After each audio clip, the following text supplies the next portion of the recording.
Good evening, ladies and gentlemen, and welcome to another broadcast here, the Fast Break, live for outcoached Radio, Rotary for all in sports. And look who's back on the broadcast here with us tonight. Locke. How you doing tonight, sir? I'm doing better, man. Glad to be back. Definitely glad to get back busy, talk about some basketball, man. Big Go Gators. We'll see what happens in this championship game. So definitely excited about that. Glad to be back. Yes, sir. I'm back. I'm happy to be back. And get some good basketball vibes going. And, we'll come up kind of for a weekend. I want to look at the women's side of things real quick before we go to our first investigation. UConn. They straight dominated, man. Yeah. They came in and dominated this weekend. So I'm going to ask you during the show, like, what Geno's legacy after this Final Four run, in your opinion? It's like, is this one going as coaching jobs, or is there other ones better, in your opinion? I think with how he played and how he coached, I think he's already a heck of a coach. Even UConn would be very tough. So when you win, to say that the way that he did, knowing who he played against, South Carolina, and what they were bringing to the table, UConn is definitely the team to watch out for. He's a team that can go there. So, yeah, we'll dive in on that. Florida, Auburn, Houston, Duke. We'll recap it all. So, this is Fast Break here live for outcoached Radio, Rotary for all in sports. And we'll catch you on this other side after these messages.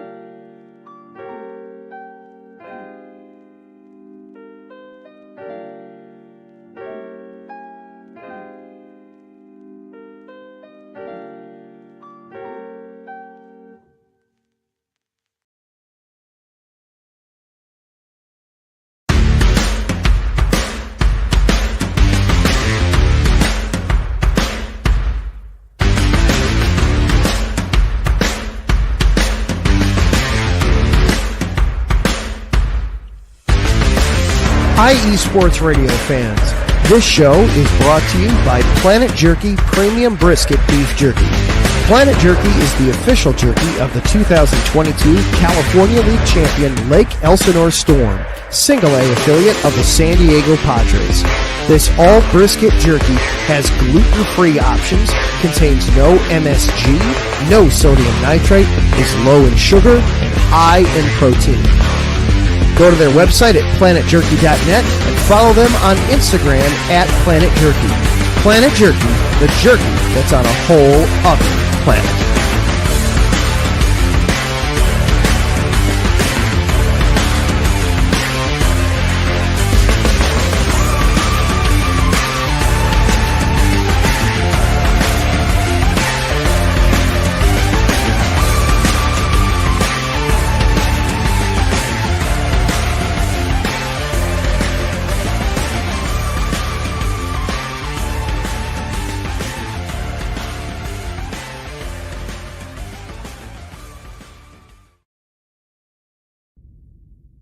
Rise and shine.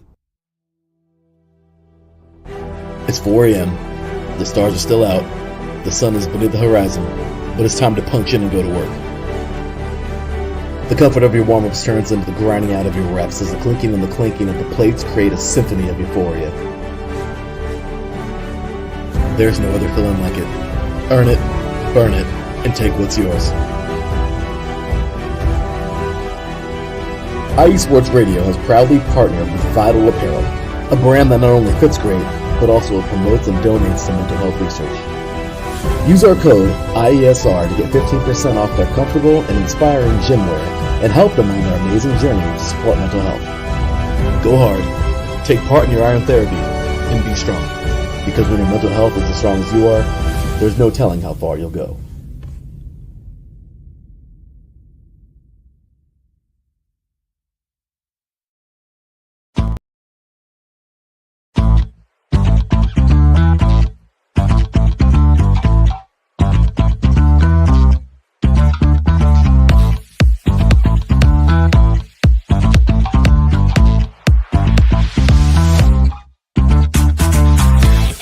Hey there, IE Sports Radio fans. Be sure to check out our sponsor, Seal the Deal Wax Seals by Cecilia B.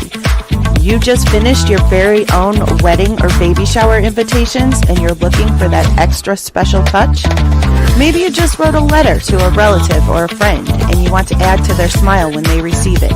Then seal the deal with Cecilia's handmade sealing wax stamps for your invitations, letters, and gifts. You bring the deal, we'll bring the seal. You can find them on Instagram at sealthedeal_wax stamps and on Facebook, Seal the Deal Wax Seals.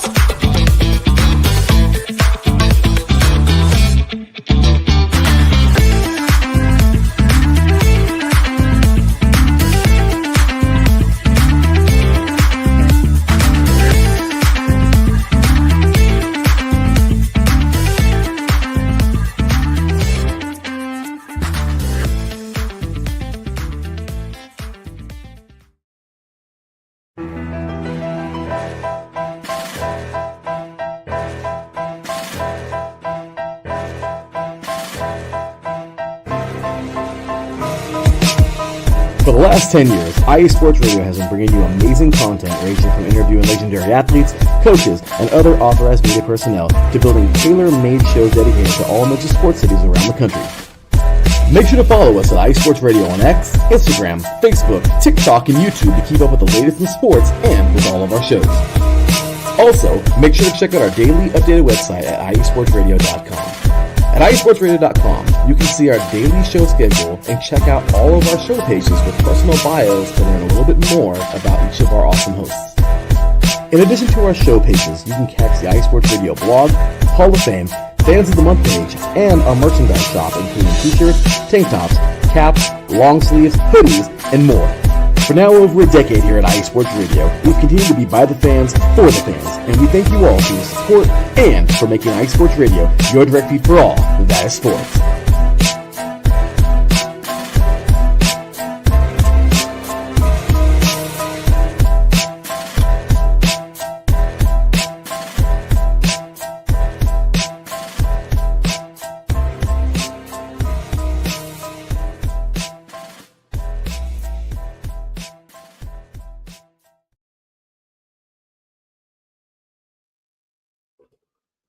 And welcome back here live on Fast Break on Live for IE Sports Radio, your direct forward sports. Thank you for tuning in with us tonight. If I don't know what part of the country you're in, if you're in the Midwest, South, prayers to y'all, and me included, because we went through some storms last night. We talked before the show, D-Lock, like, I ain't think I'm gonna watch that Duke Houston game because they broke in breaking news about the tornadoes and stuff like that. And thank goodness nothing happened around my area. I was worried about my parents because they live about, when it was coming through, they live about at least about 7-8 miles from where we live at. Okay. And the storm kind of going that way and out in the country. I said, oh damn. But nothing happened to them, nothing to their house. You know, it happened a little further north. So thank goodness for that. Yeah. But, if you're in Arkansas, I know they've been hit. Tennessee, Ohio saw something. Where else? I want to say Mississippi as well. You in those areas, please stay strong. Prayers to y'all. If y'all lose your house and belongings, wherever, prayers to y'all on all these storms.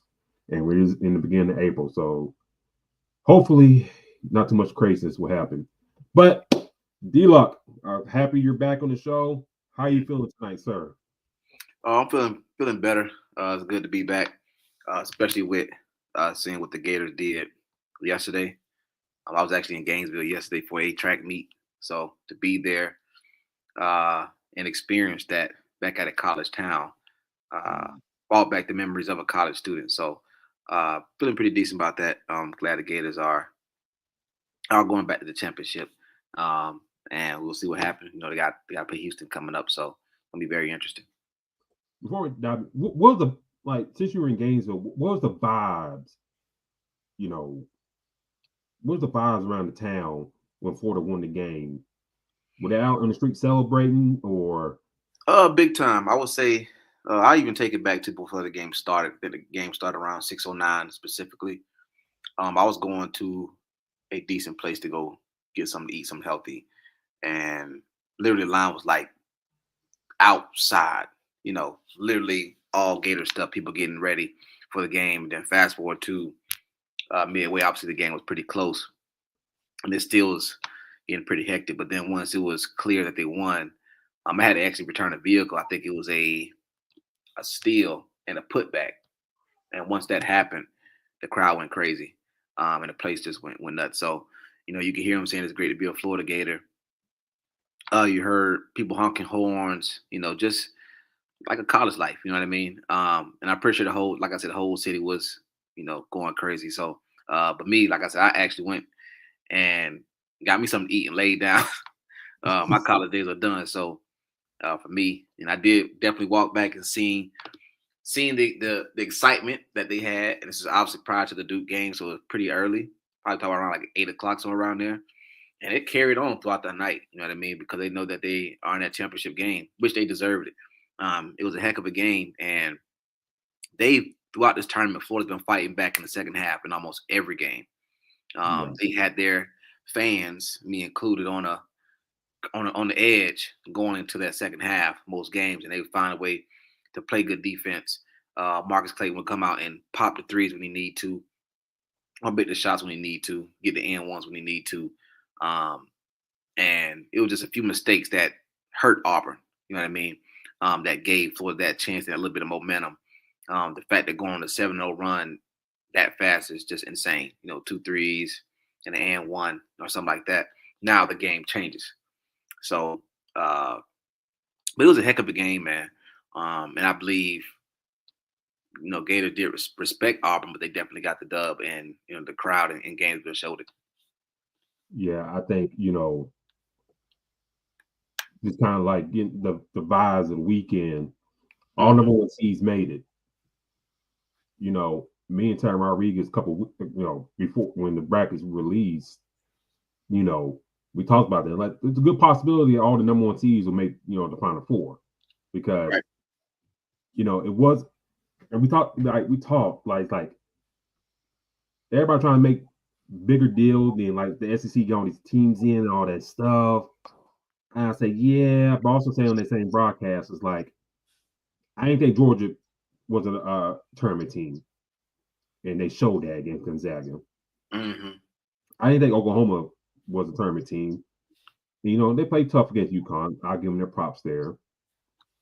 Who am I missing from the SEC? Texas. Oh, Texas. Yeah. I know. And it seemed like Sean Miller and old boy was like coaching for that damn job in Texas. And lo and behold, Sean Miller, a couple days, he's the head coach of Texas. The old boy gone. I forgot his name right now, but it'll come to me. I think Texas was a tournament team, and then they played well, and then they just bottomed out in the second half. But you knew who your strong teams were in the SEC. Right. Alabama, Florida, Auburn, Tennessee. You could throw Kentucky in there. Mizzou, they disappointed me in a sense. Like, damn, dog, y'all, I thought y'all were better than that.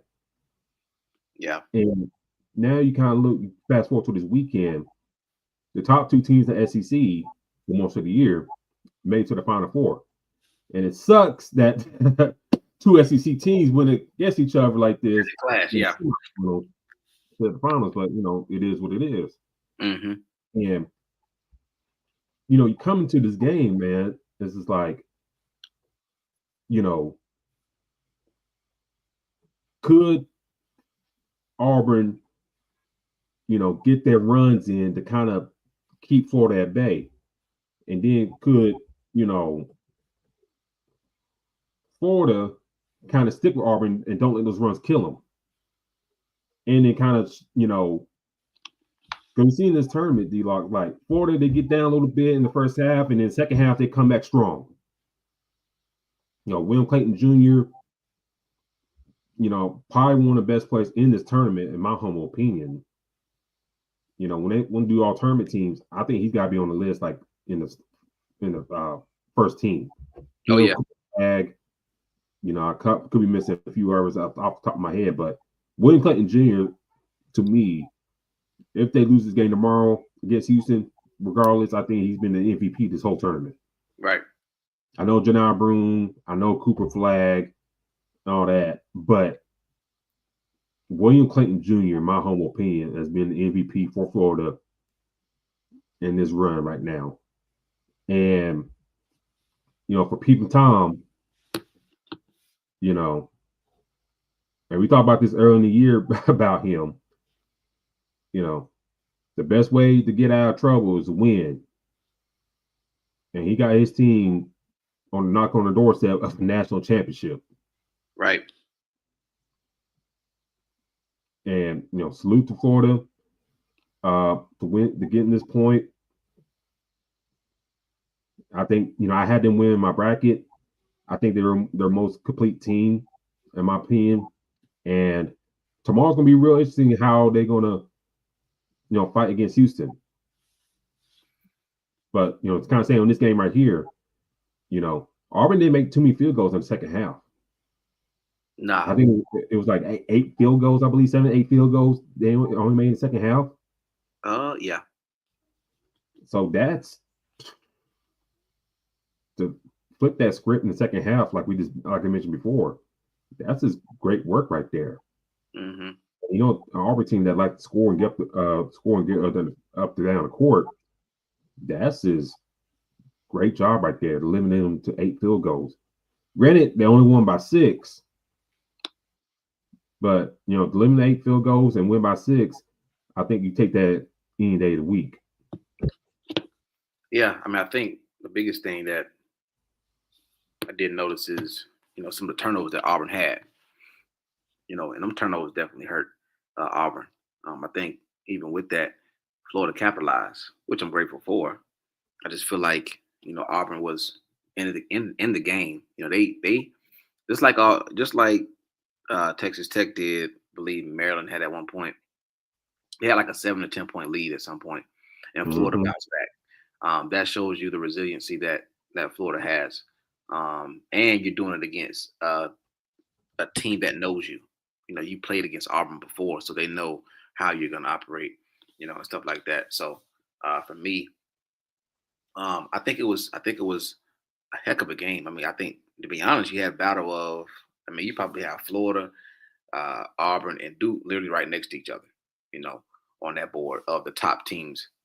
Houston, obviously, but I think, you had a battle, a big SEC battle, which that game could have been a championship game. Like you said, they didn't have to match up before the Final Four. You put Auburn on a different side of the bracket. We may be seeing them battle again in the championship game. So for me, I think it was a heck of a game. But also shows the resiliency that Florida has and what Clayton has done with this team.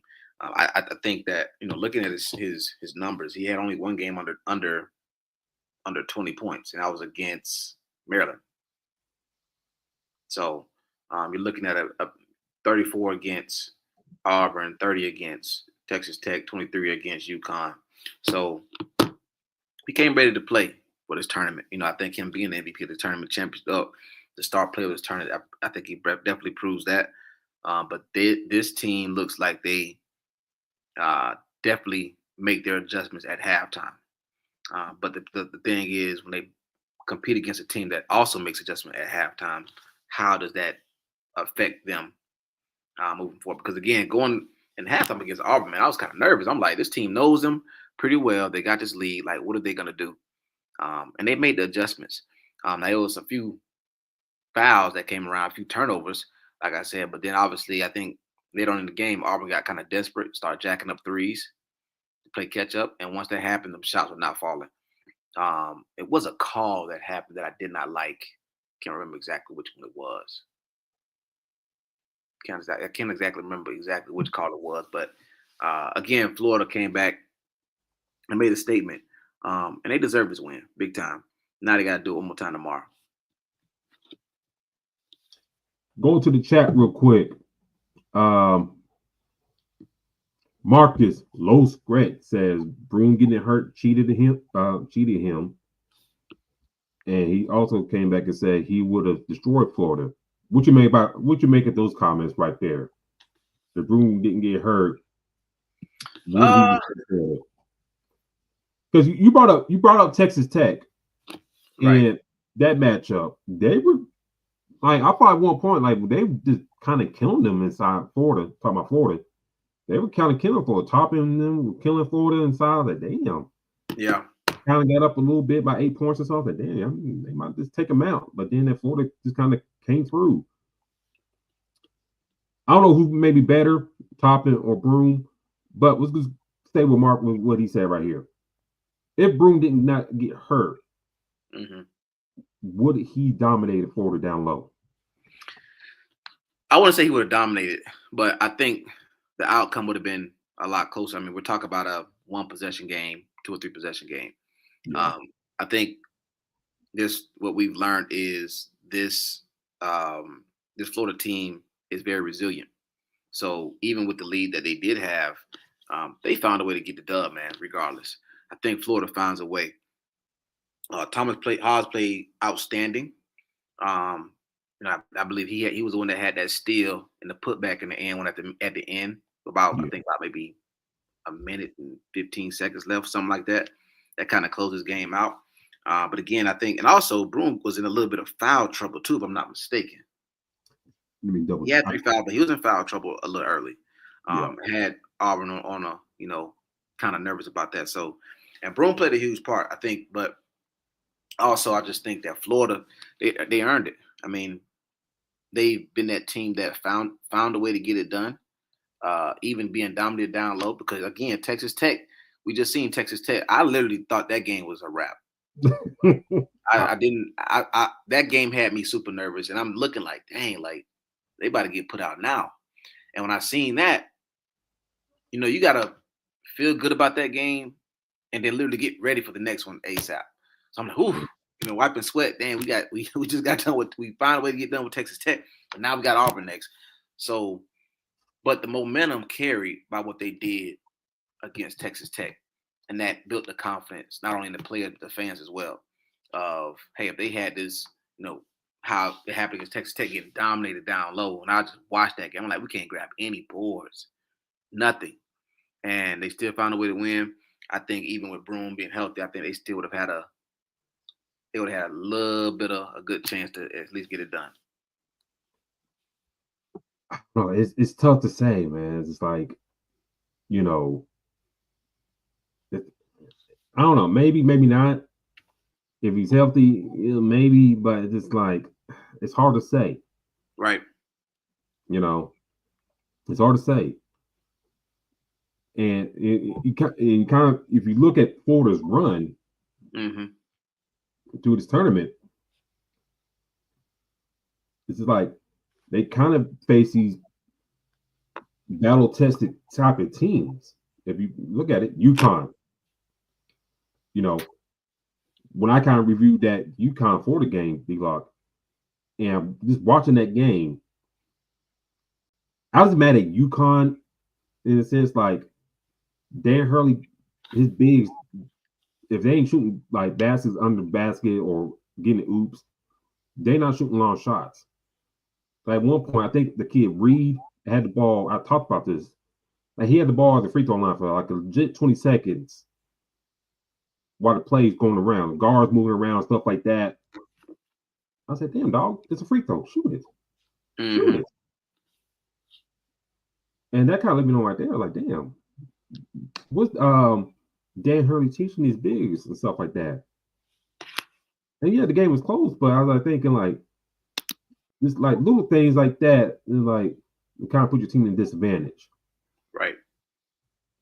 And then I got, and if you're Todd going, okay, If this guy ain't gonna shoot a free throw, then I'll just have my big sit back, guard the paint, and then have my guards guard the perimeter. You playing 4-on-5 out there, you know, and you look at that matchup, and then you kind of look at the other matchups along the way. Damn it, I had it right. Come on. And then you see the other matches along the way. Maryland, Dairy Queen's tough, but you coaching against Kevin Willard, so I mean, it's gonna be tough a little bit, but you got past them. Texas Tech battle tested tough, you overcame that. And then like I said, by Auburn, you battle tested them before. You kind of had I don't say tough road, but you had a tough road throughout, and you kind of battle tested. Now, with Broom's healthy, I don't know. But I think, the UConn game, Texas Tech, kind of prepared them again for Auburn and for that matchup. And you won't no surprise to become with you. And Todd Gordon probably told us that, hey, we've been power tested. We have played these guys before. Right. So if Broom was healthy, to Marcus' point, maybe. But I just think the way Florida's been playing all year, not just the tournament, but all year, I think they're just too battle tested and they play too tough throughout both halves to kind of have a letdown. Yeah, they've been playing well. They've been playing well all year. I think, like you said, obviously we know what the tournament has. You have games that they don't supposed to lose, and it happens. But I think Florida continue to fight back, and they continue to fight back throughout the whole tournament. They got to continue to do it one more time. So back to this to wrap it up. Shout out to your Florida Gators. They back into the national championship for the first time since 07. No. I think they got there beforehand. It was 06. No, 07. Was it 07? Yeah, because that's the Greg. Yeah, they played against Greg Golding that year. Golding. Yeah, Conley. Yep. So first time in a long time for them. And shout out to the Gators. And we'll see. We'll talk about more of the matchup here in a little bit, but we'll see how tomorrow's matchup. We'll preview that here in a second. The other game, D-Locke. Houston v. Duke. Houston wins 70-67.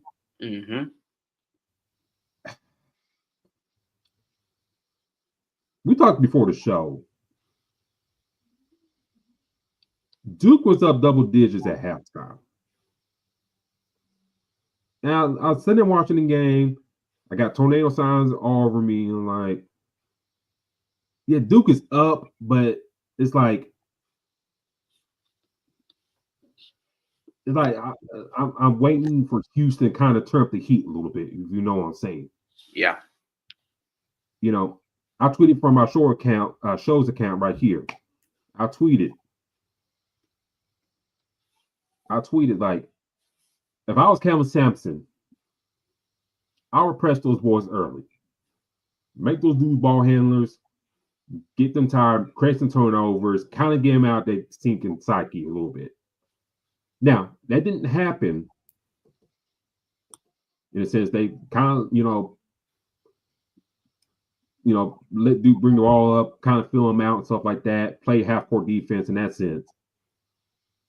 But D-Locke, when Duke went up and still kind of had double-digit lead in the second half, did Duke lose this game, in your opinion? You know what?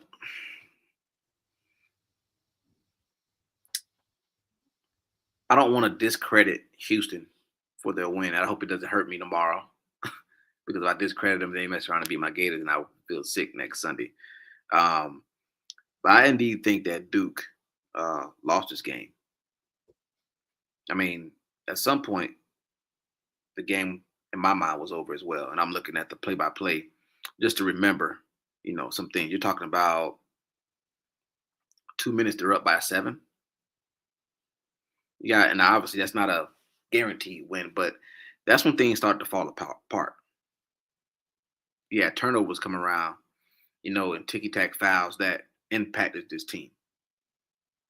Obviously, the biggest fouls were Cooper Flag at the free throw line. But even before that, Duke is trying to get the ball in, obviously going to Cooper Flag. Houston causes a turnover, and now we have a totally different ball game.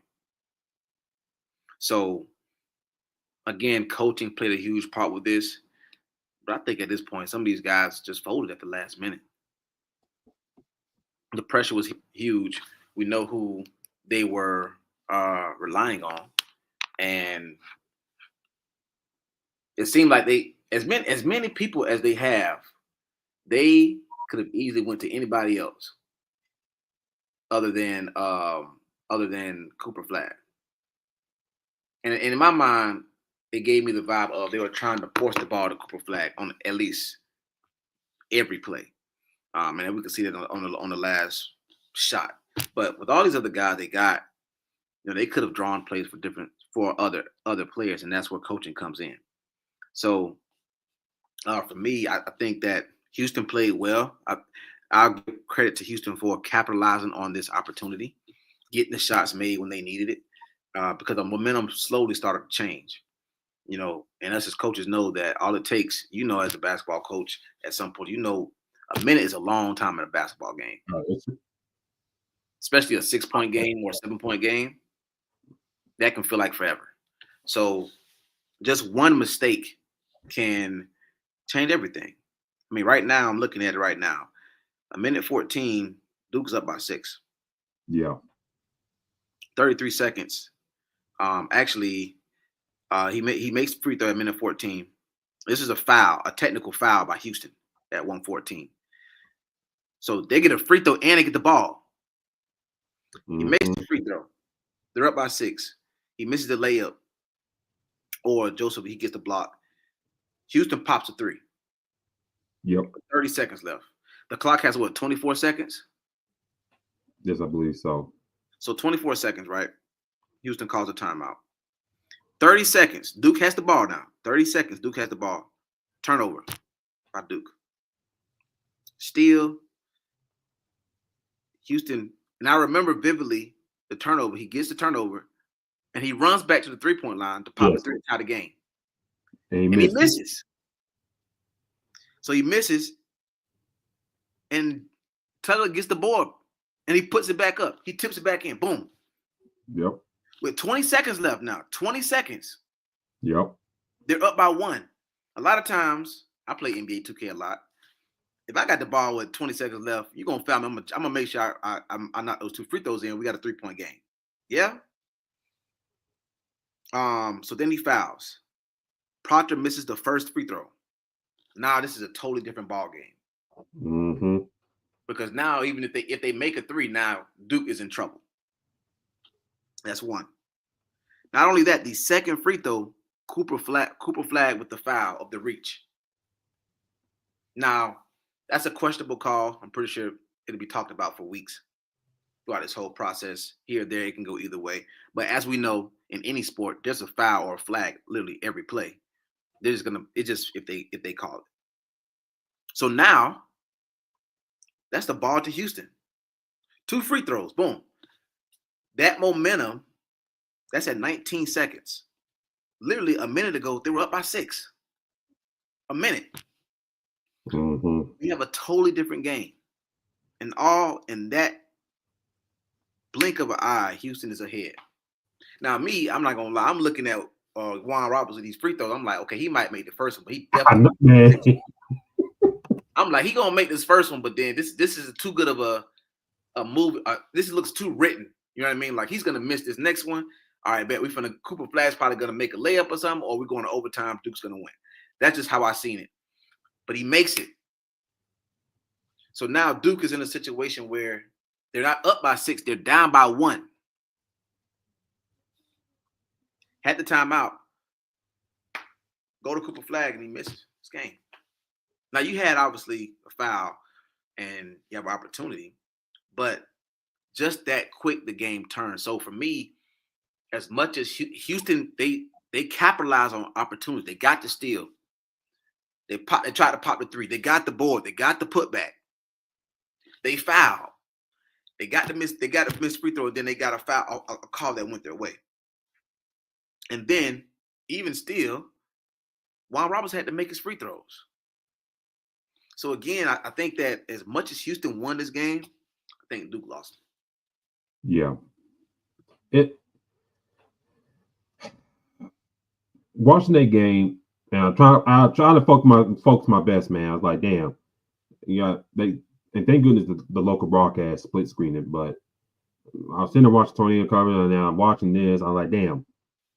At times with Houston, they could be sloppy. Mm-hmm. We'll be real. But damn, y'all really kind of sloppy right now.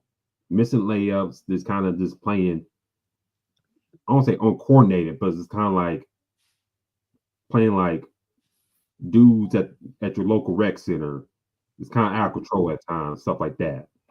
I mean, I know they're disciplined, but you can tell like, man, y'all really undisciplined on the offensive side of things. But anyways, watching the game, they played tough around the rim. Both teams did, and both teams missed a lot of shots around the rim. Mm-hmm.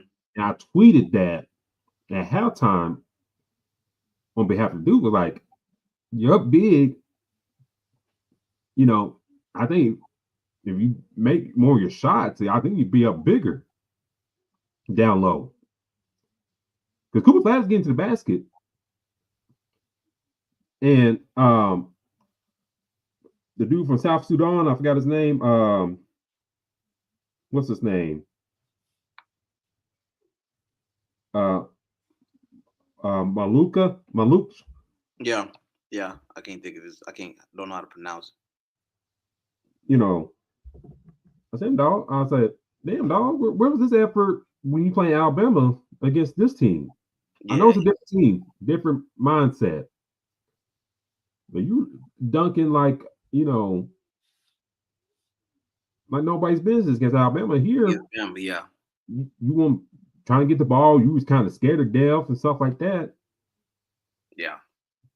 And I give credit to Cooper Flag. And I give Cooper Flag kept this team in it. Mm-hmm. Let's be real. You brought up about the other dudes and stuff like that. Knemple, he played solid, but it really didn't feel like it. What's his other name? Sion James, he really do nothing at all. Tyrese Proctor, he didn't do nothing at all. It's just like Cooper Flag was doing everything, and the times he did trying to get something off to his teammates, either they capitalized or they didn't. And I think that became the downfall. It's like, damn, like Cooper Flag's nice, but kind of show you kind of go to the well too much to him. And that's what me and my dad talked about last week. We watched the Alabama game. I was like, yeah, let Cooper Flag get his, but shut these other fools out. Mm-hmm. I was made us mad watching that Alabama game. Like watching that game and then come watching this one. Like, damn. Why are we doing this shit against them? Those guys beat us, and then look here, they kind of shut them out, and they won't do nothing. I said, damn, Oates, come on now. But like you mentioned, you timelined it perfectly. The shots and stuff like that. And then the chance for Cooper Flag to kind of to seal it. He had a good look. Let's be real about that. He had a good look. Yeah. He elevated nice enough.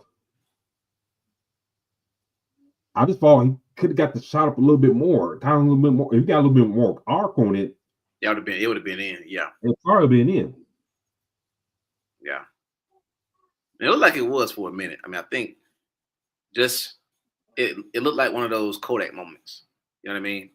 To where it looked like a picture perfect. This is the moment that we have seen from multiple players. just how the game went. But again, it didn't fall. And when it didn't, everything changed. But I don't think this team should have been in that situation. You know, Houston capitalized, but I think Duke should not have been in this situation because early in the game, they were up by like 13, 14 at one point. They were up big. And it looked like, okay, this is going to get ugly. Early. It looks like it's just going to get, let's go ahead and pencil in Duke against Florida. You know what I mean? I think that's something that we were thinking early. And I'm looking and I'm watching it, still continue watching. I'm like, they're clawing back. They're slowly but surely clawing back. So anytime Duke would do something, Houston would come back. Duke would pop a three, so would Houston come pop a three. So it's just like a back and forth. And they slowly stuck around just for 2 or 3 mistakes. And that's what they got. 2 or 3 mistakes. And to be honest with you, kind of reminds me a little bit of what happened with Florida. Mm-hmm. Very, very similar in the Texas Tech game. Very similar in the Auburn game where, okay, this game is very close, but all it takes is for one mistake, and it happens, and it's like, oh crap! Now this game was a 6-point game, and it's turned into we're down by 1. We were just about to close the game out, take our free throws, and start celebrating, and now we're not drawing up that we're down. We're not drawing up a play just to get the Cooper flag or whoever just to take the foul. We're drawing up for them for a play. You know what I mean? So, and I think that is the panic mode that set in, is they weren't expecting that. And now you're in a situation where like, dang, this is not something that I expected. So now I got to go to my best player at this point. But you have other options. And that's the thing that we know about Duke. Cooper Flag isn't the only one. Now, granted, like you said, he helped them out a lot. I think it's clear, me watching him these past few games, clear he's the number 1 pick without question. Yeah. It just depends on where he goes. But I think utilizing those other pieces around the coach could have done, who knows, we may see a different result. But again, outside of that timeout, we know where the ball's going. Now that doesn't mean that shouldn't be expected, because the LeBrons, the Michael Jordans, the Shaqs, the Kobes, we know when there's 5 or 10 seconds left, we know who the ball's going to. Steph, Dame. So that's expected of him at some point. But for it to be for an 18-year-old kid, or 17, 18-year-old kid, I think the moment was pretty big. So I think he was there, but I think the coach could have made it a little bit more easier by making an adjustment towards another player. But, with that being said, just like you said, if he would have just a little bit more air under the ball, we might be talking about a different thing. But congrats to Houston, man. I think that fight that they give him, that probably gave them a lot of confidence, a whole lot of confidence. The whole time people were probably picking Duke to win. Everybody up and down picking Duke. Everybody talking about Cooper Flag. Probably didn't talk about anybody for Houston. Mm-hmm. And they got it done. So that makes that next matchup even more ready. Marcus, who is a big Duke fan, and he was not happy about yesterday's roast, and he even tweeted about it. He said the coach should have changed who inbound the ball. Do you agree with that? Because I look at this. I don't know who, maybe someone in the coaching staff probably figured out that Shire, they finally wised up. Like I said, they wised up and said, hey, these dudes don't really run press plays and stuff like that. I'm talking about Duke. Mm-hmm. And they kind of pressed them. And kind of go back and go through this comment here. Marcus said, hey, funny thing is, DC said they should have pressed us, and I believe it. It'd be easy work. But then they press us and make us and make up look trash. Yeah. Like you by the timeline, that press is coming strong. And if old boy didn't reach over and hit the ball, on the inbounder, God knows how things would have went. But back to this comment though, do you think coaching got them beating this? I've been that coach and person that always would like to say, hey, coaching could be better. And I agree with that. But again, I think as much as coaches did play a part, some of those turnovers you can't do the last couple of them last 30, 40 seconds, man. I mean, that inbound pass to Cooper Flag was terrible. At that point, if you know that clearly they're knowing you're going to him, you got to call a timeout or you got to make an adjustment. So to me, I probably would pin it on both because for one, on the coaching end, that last 30, 40 seconds, he could have made an adjustment as far as who the ball's going to, but also on the players, just little turnovers, and the missed free throws. The coach can't do that part. Those are some that you work on every day. You're probably in the gym after doing her homework or throughout the night, shooting free throws all day long. So for me, if those free throws are made, we may not be having this conversation. Now the foul is the foul. Now I think, like I said, that foul, Cooper Flag, again, it's not. I can't say it's questionable if it was a foul, but it's questionable, I guess, when he called it. You know how they say let the boys play or let them play. Again, a call. NFL offensive line are probably holding every play. Somebody's holding. There's a foul in basketball, probably every layup. Somebody's touching somebody somewhere. You know what I mean? Like it's that close. So, but the fact that it was called, so you got to make your adjustments with it. And I think on that end, that's when the coach has to take that time out and make those adjustments. I mean, I know it is the moment. We talked about Cooper Flag. But hey, maybe this is the time that Cooper Flag gets an assist instead of a 2-point shot. You know what I mean? Because clearly, Houston was prepared for that. So I'll probably take both. But this is one that's gonna hurt Duke for a long time, man. Yeah. I mean, just how it ended. This is one that's gonna hurt them for a long time because this definitely shouldn't have been a loss. This is one of the best teams they've had. And for them to not make the championship game, this was gonna hurt.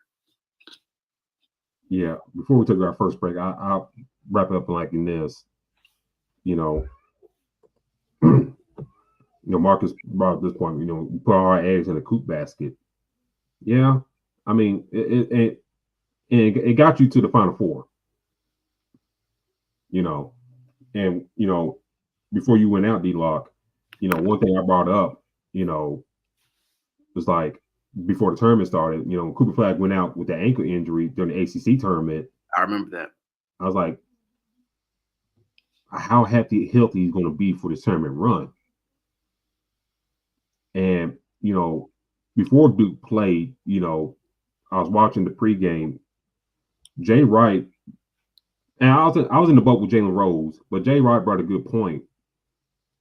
When they played before their first round matchup, Jay Wright brought a good point. Like, I would play him, just kind of get him back in the field things, stuff like that, see how he feels, stuff like that, and then I may go on my determination from there. And I was kind of in the camp with Jalen Rose, saying like, send him out this 116 matchup and then come back the next round and then go from there. Which, they end up playing Baylor in the next round. But I was in the camp of, don't want to play. But Jay Wright brought a good point. Like, don't play, getting back in the field things, all that stuff. And then we saw the end result. They had a great run all the way through up to Houston. And, it was a great run by Duke. I think Cooper Flag will go down as one of the best players of all time in Duke. Right. Now, it kind of sucks that the coaching got them this loss. Like we talked before pregame, before going on break. We talked pregame before we got on the show. Your talent can only get you so far. Mm-hmm. And with John Shire, you knew who on the other side was, Kelvin Sampson. And if you're going against a coach like that, you got to be more tactical in your strategy in that game. You got to know this team is grit and no grind, and grit and grind, and no quit. And the chances if you do get up on them, they could fight back. And I think it's one of the situations that you got to have some things in your back pocket to win yourself the game. Mm-hmm. Yeah, you're blowing until you blowing everybody out in a sense, but you knew this matchup is going to be close, and you got to have things in your back pocket to kind of put yourself at ease just in case things get out of hand. And it didn't look like that towards the end. No pun intended, but it's kind of like I was dealing with last night, sitting in the hallway and stuff like that, with tornadoes and stuff like that coming around. And Houston created some havoc. And they created enough havoc to win the game and make it back to the national championship for the first time in a long time. Yeah. So, they did lose this game? I think so. And I think this is a painful lesson for John Shire and company. And we'll see if they'll bounce back around, next year and see how he grows as a coach on that stuff from there.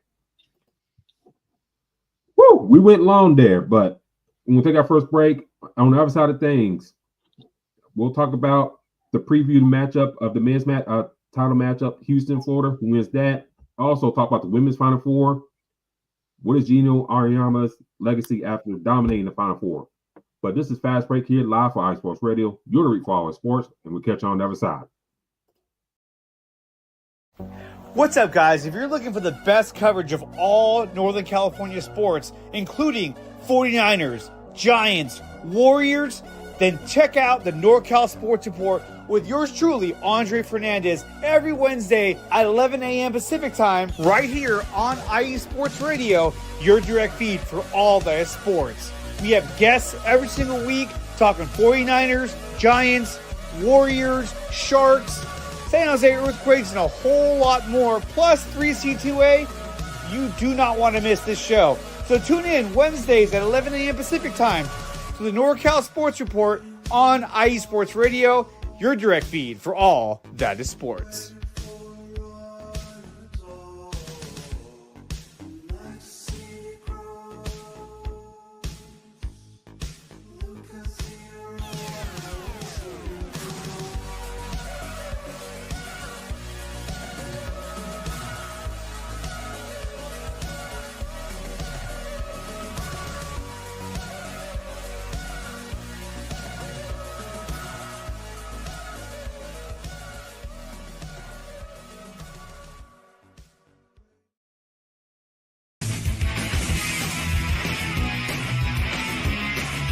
Hello, everyone. My name is Daryl Kinsey Jr., and I'm welcoming you to take another lap with the fastest show on IE Sports Radio. Yes, this is the Extra Mile with me and my co-hosts Christopher Lehman and Michael Ward. We talk everything racing from NASCAR to IndyCar to Formula One to limited hydroplanes, endurance racing, the NHRA, and more.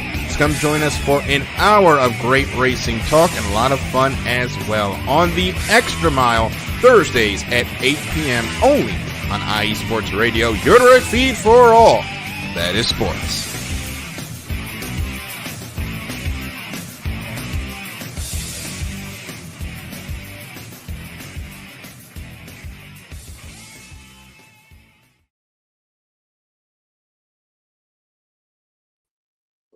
And welcome back. This is Fast Break here live for IE Sports Radio, your direct for all is sports.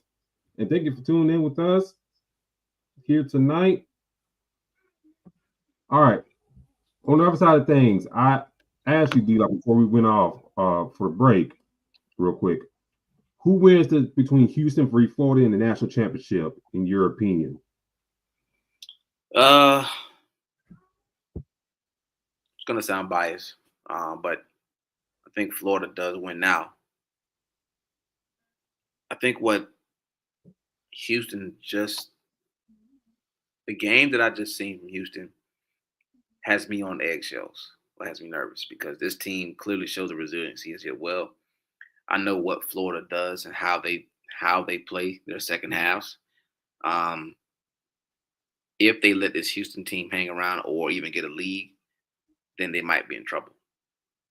Mm-hmm. I think the best way that they can win this game is to get a lead that is hard to come back from. If they let this team hang around 5-7 with about 6 or 7 minutes left, obviously that's a championship game. But if this does happen, as we've seen, this team is going to fight. They just beat a team that probably 80% of the world had winning the national championship with the best player in the college basketball. So their confidence is through the roof. As much as Will Clayton has had a hell of a series, I think we know who the best college basketball player is in the league. So for them to beat that team and the depth that they had, this team is super confident. So I don't want them to go into this championship game overly confident, shall I say. I have them winning, but I won't be happy till the clock hits 0 and it says that they won. I'm not going to be like, oh, yeah, it's already over with. Let's start popping champagne bottles and all this other stuff. I ain't going to do all that. I think this team is going to be a tough matchup. Real quick for me, I look at it like this. I think if you're Houston, Kelvin Sampson, you got to find a way to slow down William Clayton Jr. Like, you got to find a way to kind of slow him down because he's been killing folks, especially in the second half. I wish I had the numbers in front of me, how many points that he has at least averaged in the second half. Mm-hmm. His second half scoring has been phenomenal. And his scoring, not the second half, but all throughout the games in this run, has kind of really kept Florida in these games, in my opinion. And, compared to Duke, who Houston just played, Cooper Flag kind of kept them in the game for the most part, and his counterparts really didn't do nothing, to be honest. Florida, on the other hand, you really had to hurt too much from these other dudes. You know what I'm saying? Mm-hmm. And that's the thing. They're well balanced, but that's the other thing right there is like, can these other guys for Florida, pulling up their names now, can these other guys like a Martin, Richard, Condon, Thomas Hall, can those guys do their part?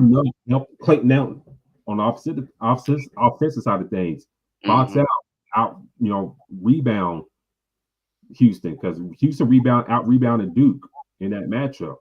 Ooh. Can you match that intensity on Monday night? It's gonna be tough. It's gonna be a dogfight. Yeah. Can you match the intensity for 40 minutes? And I think, for me, I still got Florida to win this game. I picked Florida to win the championship, and I'm gonna stick by my pick. Damn it! If you can't hang with them intensity wise, and these other guys can't make shots, and also going back to the Florida Auburn game, towards the end where Auburn trying to play catch up, foul, all that stuff, Florida had a tough time inbounding the ball to Clayton Jr. And I don't know if you saw that stretch in that last minute or so. It was hard getting the ball into William Clayton Jr. And if they can't get the ball into him like that, if you can't do that against Auburn, you definitely gonna have an issue with that with Houston on inbounds like that, especially if it's close. Yeah. So, if you're Todd Golden, be prepared. Come out all the bells and whistles. Come out with your best plays, especially your inbound plays if it's close. And like Marcus alluded to here, Houston played his worst game of the season against Duke. No way they play that way against Florida. We'll see, but it's gonna be tough, in my opinion. But I still got Florida to win this game because for Houston, they did make some shots in the second half. those guys. But I think, like, damn, the way Houston shoots and stuff like that, outside shots, is like you cringe in a little bit. It's like, damn, is it going or not? Like you mentioned about the dudes with the free throws and stuff like that against Duke. Mm-hmm. I was just looking. They showed the free throw percentage. It's like 62% for the year. The way he just cocked back, I was like, damn. He made the first one. I was like, oh, okay. And then he made the second one. I said, damn. I know the coach said breathe a sigh of relief when he made those 2 free throws. But I think if you're Florida, if they want to win this game, D-Lock, stay ahead, but don't let them out the gas. Nope. Out rebound them, box them out. You tell your big man, hey, you're going to have some bruises, but I need you to persevere forward. Stay in front of your man, make these guys jump shooters. If you do that, control the paint, control the boards, and box out, I think Florida can win this game. Yeah, I think they should. I definitely think they definitely should. It's just now it got to be done. I mean, that's the thing. That's the reason why we play the game. You look at we always do predictions. We always do predictions in the NBA. Whether the NBA season goes around, we have all these expectations, and it doesn't happen like that sometimes. And that's the beauty of sports, is the expectation that you have. If it just went as scripted all the time, then where's the excitement? I think as much as Duke and Florida would have been a hell of a matchup for many to see, I'm pretty sure seeing, wow, Duke lost to Houston. Well, what can Houston do? You know what I mean? So it's gonna make it very interesting, man. I want them to win, but they got to get it done. And a tip off tomorrow is gonna tell us it all. One more question before we go to women's side of things, real quick. If Florida wins this game, you as a fan, Florida fan, how would you feel if they win this game tomorrow? I would definitely I'd be happy, man. But I think me being a diehard Gator fan, I'm not just a football fan. I've been a fan of all sports. So I remember when they won with Al Horford and Joakim Noah and those guys. I remember when Tim Tebow had that speech after they lost to Ole Miss. Actually being at Florida Relays this past, Florida Relays is an important track meet that they have there called Florida Relays. The expectation at Florida is to win. So I think I will feel really good about that, knowing that when we had Billy Donovan, had those championships, then I believe he ended up thinking about going to Orlando for a minute and then OKC and then Chicago. So it felt like it was going to take forever to get back to what Florida can be in college basketball. They're good in almost every sport. In basketball, they were being very competitive. And as you can see, Alabama's coming around or is here. Auburn's here. Tennessee's being back to what they're trying to be. LSU is trying to do something. Missouri is trying to stick around. So with all these other teams in the conference moving around, you want to see the team that has been pretty decent, in the past, come up and show something as well. So they win a championship, man. I think that'd be a huge thing, especially for the university, man, because the expectation is to win. That motivates a lot. And I think football-wise, I'm pretty sure they're seeing that as well, man, because basketball team win one, football team definitely wants to play a huge part. Now, obviously, football, SEC football is different, a hell of a lot different, but it gives you a little bit of momentum of what can be done. So very exciting to see, man. I mean, I think that city in Gainesville is going to be rocking tomorrow. Yeah, I'd look at it like this: if Florida wins, and now I'll look at the other side for Houston real quick. Todd Golden, is still young. I think he's like 39, 40. So you brought up the other schools around the conference. Alabama, Auburn, they're up there. Kentucky and Mark Pope, we'll see how that goes. Mm-hmm. Rick Barnes, he's up there in age, but he got things going well in Tennessee. South Carolina. I'll lump these teams in the same boat.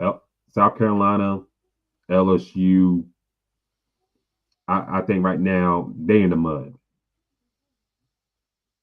They're in the mud. Georgia in basketball should be better, but it's I don't know what it is. It's not clicking like it should. Especially you just talking about the talent in Atlanta and that Georgia, that area. Should be better. All that stuff. Vanderbilt's Vanderbilt. Let me go there. Texas A&M.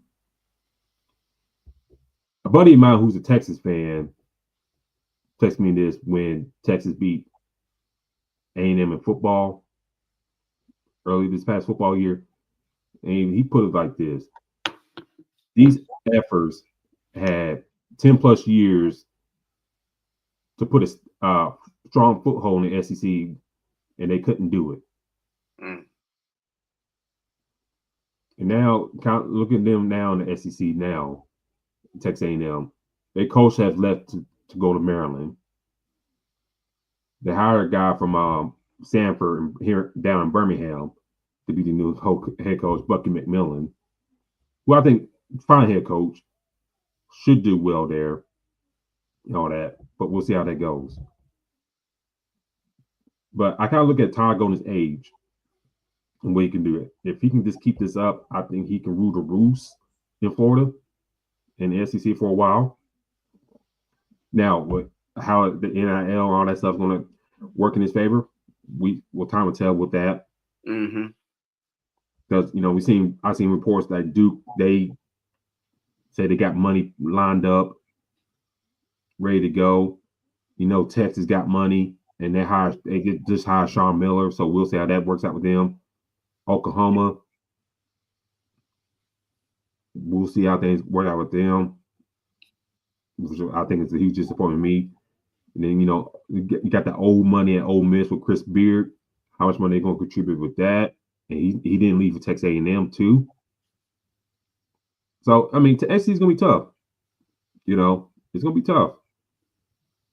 But like I said, if he keep this up, I think it'd be a great stepping stone for his legacy. And who knows, down the line, will Oates still be in Alabama? And I say this as an Alabama fan, you see the poster right here. If Bill Self retires, Tom Izzo retires, or Herbert Davis get the boot at North Carolina after another disappointing season, they gonna call Nate. Hey Nate, come to Carolina. You can't say North Carolina. Oh hell, they might ask Todd. Hey Todd, you come to Carolina? It's a hard turn down. That's a hard turn down. But if you got things going to Florida like that, it's kind of hard to leave. Yeah. But for Houston, real quick, Calvin Sampson, a guy that kind of got shunned away after his sanctions and stuff like that in NCAA, for him to kind of take Houston and build to a juggernaut in a sense, I'm happy for him. Because look where Houston's at, and then look where Indiana's at, man. How many coaches that have they gone through since they let him go? Yeah, numerous. And it just got hired a new coach, the guy from West Virginia. They just hired him. I think like 4 or 5 coaches, or maybe 6, since he's been gone. So it's just a testament how strong a coach he is. And if he wins the championship, I think, it'll be like a great redemption story for him, in my humble opinion. Like Marcus brought up, in the chat earlier, granted, his Duke lost to Houston, but he still wants to see Kevin Sampson win that ring. And I do too.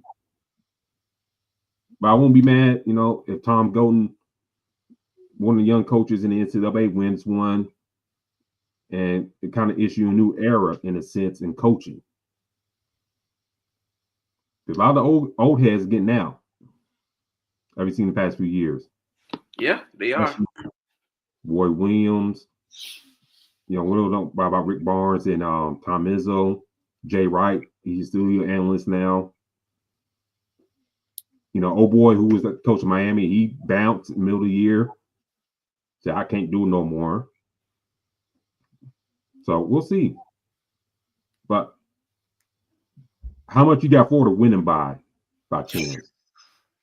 That's the one right there.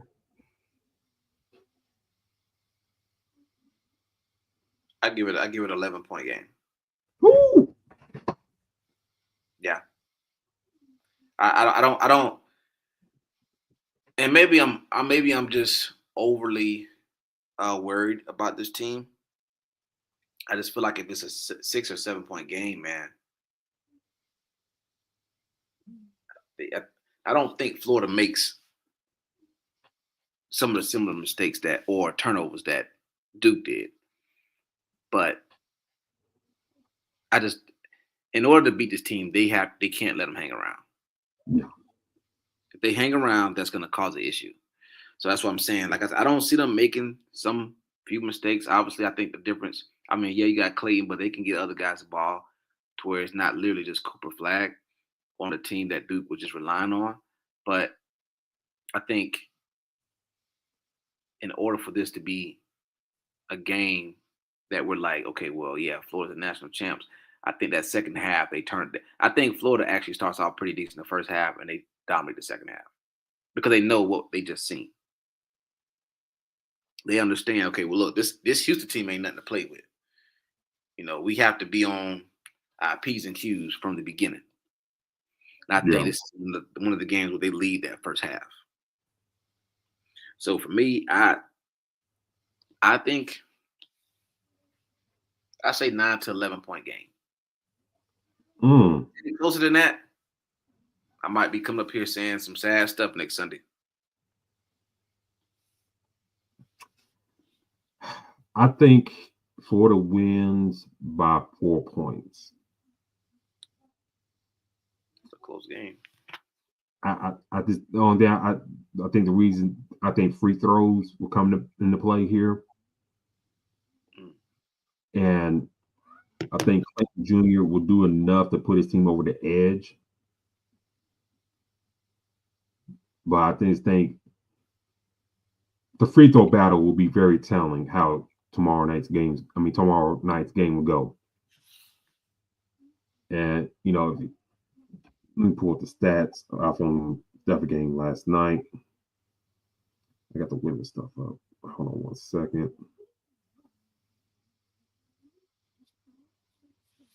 Yeah, I mean, Houston was 14-18 from the line yesterday. But, I mean, then again, they, team that scared me to death from the foul line. But I think Florida will win by 4. And I think, it'll be a close game. I just think, they got to do the little things, like I alluded to. Boxing out, down and playing tougher. And you got willing to accept some scrapes and bruises in this one. Yeah. So I got Florida at least win by 4. What the final score will be, I don't know. Don't ask me. If y'all in the chat, don't ask me. They're gonna win by 4. And I think in the game be at least be in the 70s. I'll put it there. D-Lock, to transition to the other side of things, the women. And sometimes when we tweet from the show account, if the game's close, we back and forth tweeting, stuff like that. In this case, for the women's side of things, man, UConn came in with a mission, and they dominated these two teams in UCLA and South Carolina. Beat them down by about 20 plus points each. Like it's not even, it's not even fair to talk about Texas and South Carolina in that matchup. Because look, UConn did. It ain't fair to talk about UConn and UCLA. Yeah. and trying to analyze that game. It's not fair because the coaches sucked there. And watching that game, D-Locke was like, damn. Like every time they try to force a feed at the Lauren Betts, 3 girls were already on her. Yeah, this is true. And I think at like some point, you know, if you're the coach, you got to tell your guards to shoot the ball or something, or get design plays for guards, or design plays for bet. If you catch it down low, get something going, like screening rolls or something, or picking pops or something like that. Something. And that didn't happen. And I feel bad for Lauren Betts because she did her damage. But it's like they stuck to that one game plan and they didn't divert from it at all. It's like you try and get in foul trouble and stuff like that, but it didn't work. Now you come to today's game, national championship. UConn just handling business, especially in that second half. Sarah Strong, 24 points, 15 rebounds. She was dominating down low. I don't know if you saw the thing on X or Twitter. Like Dawn Staley, she was just mad, crying mad on the bench. I'll send it to you in a second, but she was mad. Fudd had a great game. 24 points for her. Paige, she only had 17, but 6 rebounds, 3 assists in that matchup. But Fudd is strong. They have strong games. Let me ask you this. Geno Auriemma won his 12th national title as a coach. The way they dominated the Final Four against 2 great programs. Well, I'll take it back. With UCLA, I think it's just more of the player, Lauren Betts, being strong, but that's not a discussion of the day. But what is his legacy after this Final Four run? What is his legacy winning the 12th title in dominating fashion like this? I would say I got it. Actually, took a picture. So again, he said 12 national titles, right? Yes, sir. 24. Well, 24 Final Four appearances. 6 perfect seasons. 21 regular season titles. Conference regular season titles. Conference tournament titles 20. Coach of the Year 8 times. This is on the professional side. USA gold medal coaches. USA basketball gold medals 3. Yeah. Over 1,200 wins. Winning percentage at .883. This is the best college coach ever.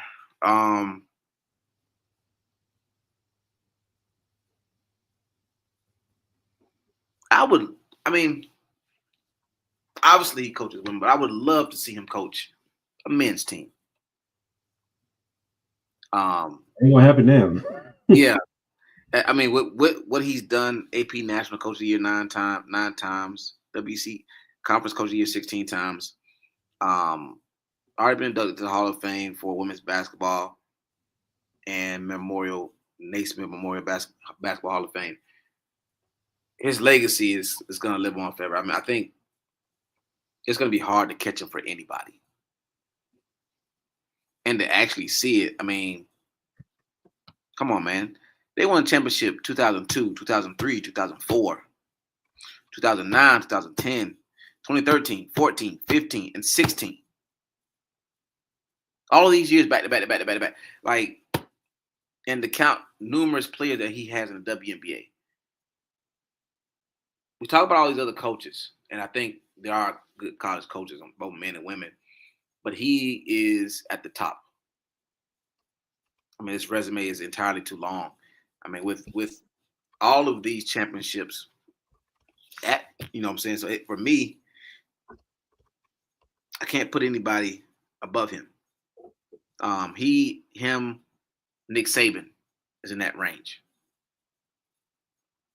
these guys are in their own, area. So one of these coaches walk in your house recruiting wise, and they don't have to really say anything to you. They walk in there with all the rings on their fingers. Mm-hmm. So getting that number one recruit is nothing. Now, what's going to be very interesting is how does that change for the transfer portal? You talk about what teams it impacts negatively. I honestly think it impacts this team on a positive route. Because with so many titles, you're going to have a lot of players who want to go play for UConn and play for him. Now, I think that, and that's probably a different conversation for a different day, obviously, on a we'll probably talk about it with Nick Saban. If Nick Saban stays another 5 years or 10 years and he wins championships, how does that impact the transfer portal? Does he grab more people to Alabama? And I think this is a very similar situation. Like, all these titles, you're going to want people to come to UConn and continue that legacy. So he's one of the greatest ever. Gene, Phil Jackson, Pat Summitt, Nick Saban. These are the people that are in their own category. And it's very, very interesting, me being a coach now. Obviously, they're not in track and field, but I love to see greatness. I'm that fan that as much as I like the underdog, I would love to see the big dog win because of so much pressure it is for them to win, right? You know who Gene is going in. You know how many titles he has. This is not something that just happened today, or yesterday. This has been known for years. And teams have to prep and prepare for that. So they're getting their best all the time. You know how we see the Super Bowl champs every week, they're getting the best from every team. This coach and team are getting the best from every team every year. Not just 1 year where they win a championship. Literally all of 2000. Their teams are circling. We got to play UConn every year. So, and he continues to repeat coach of the years, national championships. So it's very interesting to see that. But without question, he's the greatest coach of all time.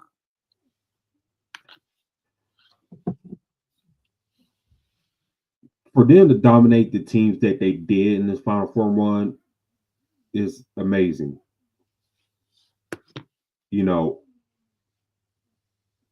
I talked about this a couple weeks ago or a week ago. So when Juju Watkins went out,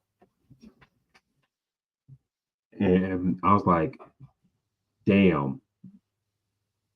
I don't know if they can win the national championship, but we were trying to see him try, and then lo and behold, without Juju, they really don't got nothing else. And you mentioned about the transfer portal and all that stuff on the women's side of things. They had young herald talent from USC women's, the Trojans, leaving. And you wonder, okay, Juju's out with the ACL. She's going to be out probably next season as well. Unless she has healing powers like Wolverine. But you see the sustainability of what Geno has done in UConn. And then you kind of see these other teams trying to do the same thing at UCLA, USC, Tennessee trying to find itself again, with their latest coach. Whatnot. We see it down in Texas. Kind of them have a little resurgence in that sense. Kim Mulkey down at LSU, we know she does her thing and stuff like that. I think she's another one you could possibly put there, but the attitude right there is kind of bring her down a little bit. Yeah. But, for him to dominate them like this, and, Lauren Betts, she got her points and stuff against them, but everybody else didn't do nothing. Like somebody pointed this out on Twitter. Like I about UCLA, I hate a guard that who's scared to shoot, and UCLA got guards that I don't know. They tell them they're scared to shoot or the ball going to Lauren, regardless, whatever. But damn it, they say, hey, she gonna get hers. But these other fools, shut them down or make them beat us. Mm-hmm. And then with South Carolina, they just put them in hell in the second half. So that's a great job by him. Great win by UConn. You know, for Paige Biggers, you know, to go out with a ring on top before we go to WNBA. And now she can etch herself in stone with the other greats in UConn, you know, with Hall of Fame players like Sue Bird and Maya Moore, who got inducted to the Hall of Fame. You know, to be there up there with Rebecca Lobo, Diana Taurasi, Swin Cash, so I can miss a few others top of my head, but get the point.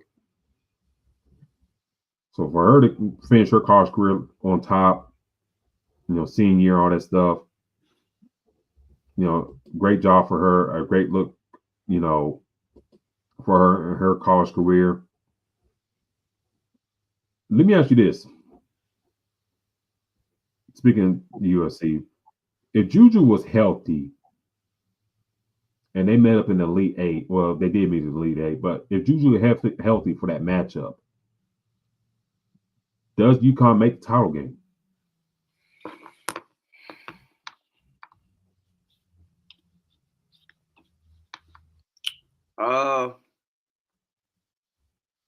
I think they do. I think because of the question that you asked, we talked about before, the head coach. I think Gene Gene is who he is. I think Juju is a hell of a player, but Gene has seen numerous players. Coach Gene has seen numerous athletes throughout his tenure as a coach. And I mean, not only the one that he coached, but the one that he had to coach against.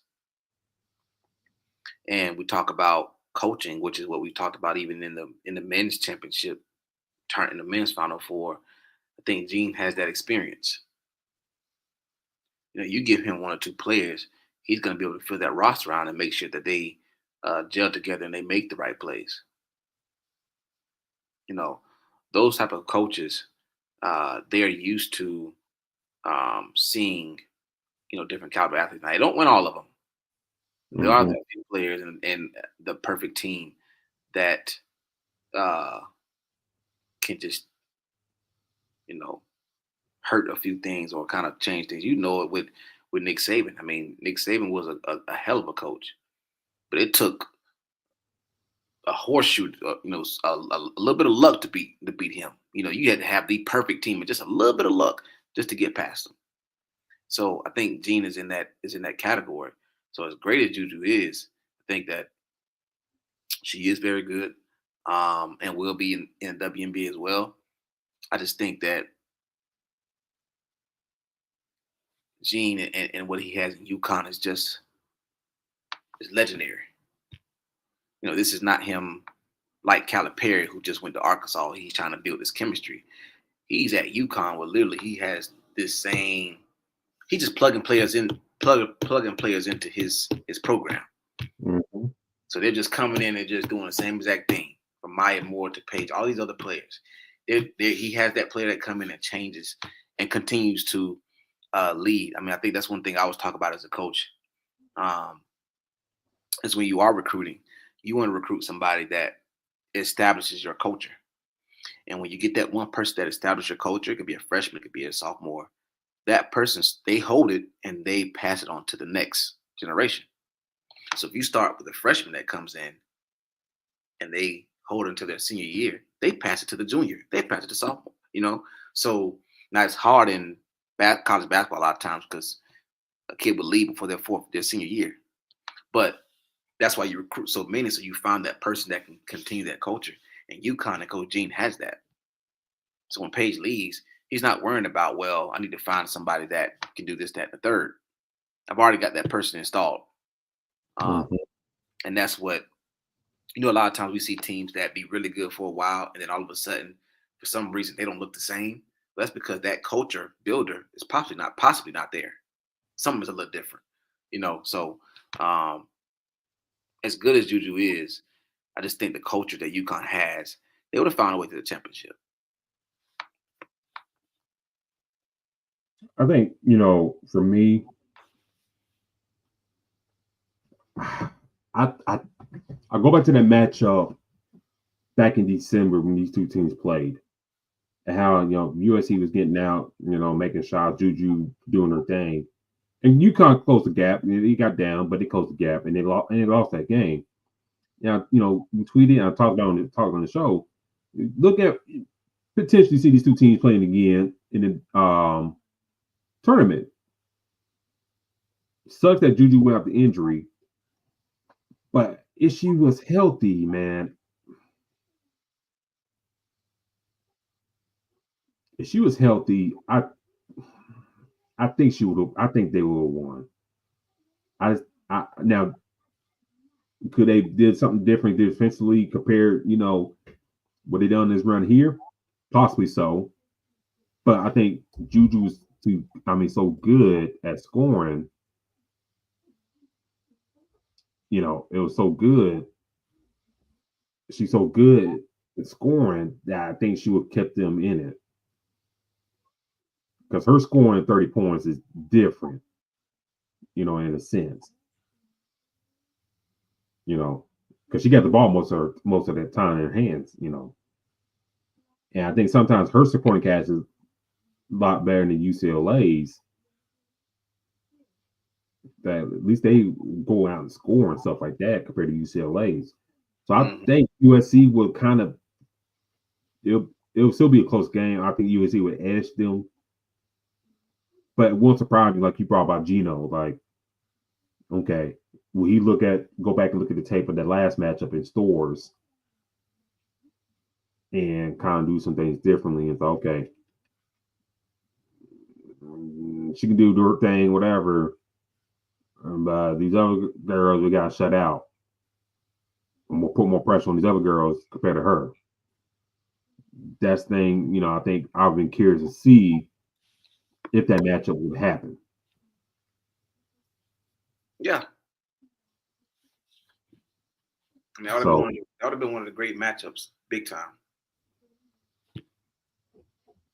So, UConn, ladies and gentlemen, they won their 12th national championship, straight dominating fashion against South Carolina. 82, let me pull it up. 82-59 with South Carolina on that side of things. I think they'll be back. They got another strong class coming in. We'll see what they do in the transfer portal, but Don Staley and crew trying to go back to back. It didn't go their way this time, but we'll see what happens in the transfer portal, all this stuff. But I'll tell you with this before we get out here. These two teams, they'll be back in the national championship. I think next year they'll be back in the Final Four. Let me put that way. Yeah. Because Notre Dame, they lose a lot of players to the portal. I was like, damn, what's going on there? USC loses players to the portal. I was like, damn, what's going on there? Mm-hmm. Texas, they had a girl like 20 minutes after the game, they lost. She put herself in the portal. I said, damn, you ain't back in Austin yet. You saying, I am, baby, I'm gone. Peace. So I look at the scale D-Lock of women's basketball. I was like, damn, Juju ain't gonna be back next year. UCLA, they got Betts and her sister coming in.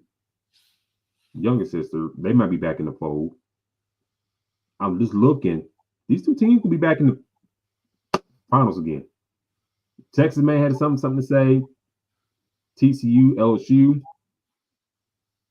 But I think UConn and South Carolina might meet again in the national championship. In my humble opinion here.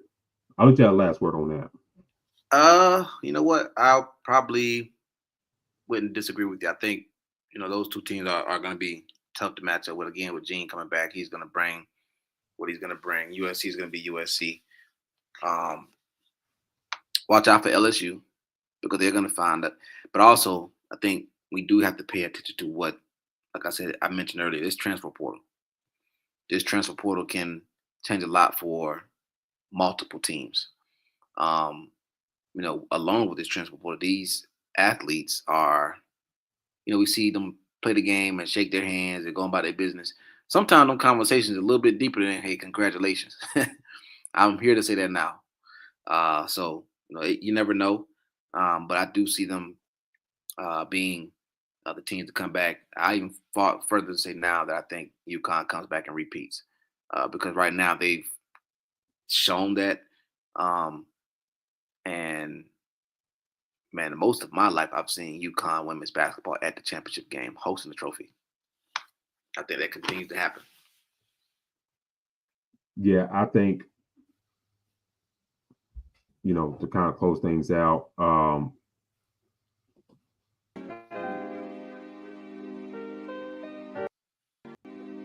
think to close things out, and stuff like that, Leah's very strong, excuse me, trying to really show herself and probably one of the top players in the country in national awards next offseason, preseason. I think got the next tape up there for Geno is very strong for the next 3 years. And I think that's going to play a long way. South Carolina will be there. Texas will be there. I think the main thing for me, I'm just looking also what USC and North Carolina. You just out. I know the Hill Dog was still going to stay there, but if he's a player, it's going to happen. And I think LSU will be back. They'll be back in the polls. We'll see how happens there. All that stuff. Out there. But this has been our show tonight, ladies and gentlemen. Thank you for tuning in with us tonight. If you can, follow the show here on X/Twitter at FastBreakISR. That's FastBreakISR. Locke, you can find me on social media. You guys can find me at DLocke813. That is DLocke813 on Twitter/X. Do follow iSports Radio on all your social media feeds like there. X, Instagram, Facebook, TikTok, YouTube, wherever you get your podcast from. Listen, vibe with us, all that good stuff. Preacher, go on there as well. Apple Podcasts, Google, Radio, all that good jazz. Just follow on there. Give us a listen on playback anytime you convenient. Also, check out iSportsRadio.com for all your shows, music, stuff like that. The NFL draft is only coming up on us. So some NFL content we've been pushing out through the next couple of weeks. You follow the network on iSports Radio on your social media feeds for all those news and shows like that. You follow me at Twitter/XSmartPursuit. That's on there. You follow me on my other page, the Crooks Process. Instagram, Facebook, all there. I'm on TikTok as well. Also, iSports Radio is on Blue Sky as well, so do give us a call on there. Try and build that up as well. We have all that good stuff there. But until then, ladies and gentlemen, next week, we'll talk about the national championship men's side and kind of get back to swinging things in the NBA. But this is Fast Break, being live for iSports Radio, literally for all sports. We'll check you out next week.